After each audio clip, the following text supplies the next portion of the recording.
Le journal de 8 heures sur Europe 1, Fanny Marceau. Bonjour Fanny. Bonjour Dimitri, bonjour à tous. Le bras de fer continue. Hier soir, l'intersyndicale a voté la poursuite du mouvement avec de nouvelles journées de manifestation contre la réforme des retraites prévues samedi et mercredi prochain. Aujourd'hui, de nombreux secteurs restent mobilisés. On va les passer en revue dans un instant avec Baptiste Morin. Mais avant, direction l'Auvergne-Rhône-Alpes avec le correspondant d'Europe 1, Jean-Luc Boujon. Bonjour. Bonjour. Vous êtes devant la raffinerie de Feyzin, c'est au sud de Lyon. Raffinerie bloquée, comme les 6 autres du pays. Effectivement, c'est toujours le blocage ici. Comme depuis hier, les drapeaux des syndicats CGT et FO flottent devant l'entrée de la raffinerie, d'où plus aucun camion-citerne chargé de carburant ne sort.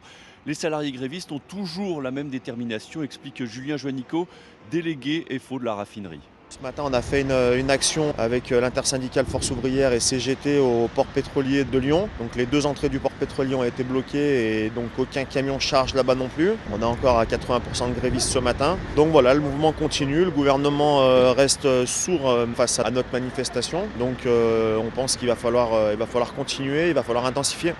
Intensifier le mouvement, c'est effectivement ce qui sera proposé tout à l'heure aux salariés grévistes lors d'une assemblée générale à 14 h.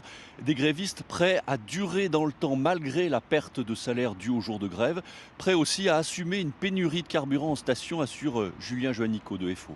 On ne fait pas ça par plaisir. Les gens, ils aimeraient ne pas faire grève. Maintenant, on est contraint et forcé par le gouvernement qui n'a pas envie de discuter. Si vous voulez, c'est une dommage collatérale, la pénurie de carburant. Sur les raffineries, on fabrique du gasoil, on fabrique de l'essence.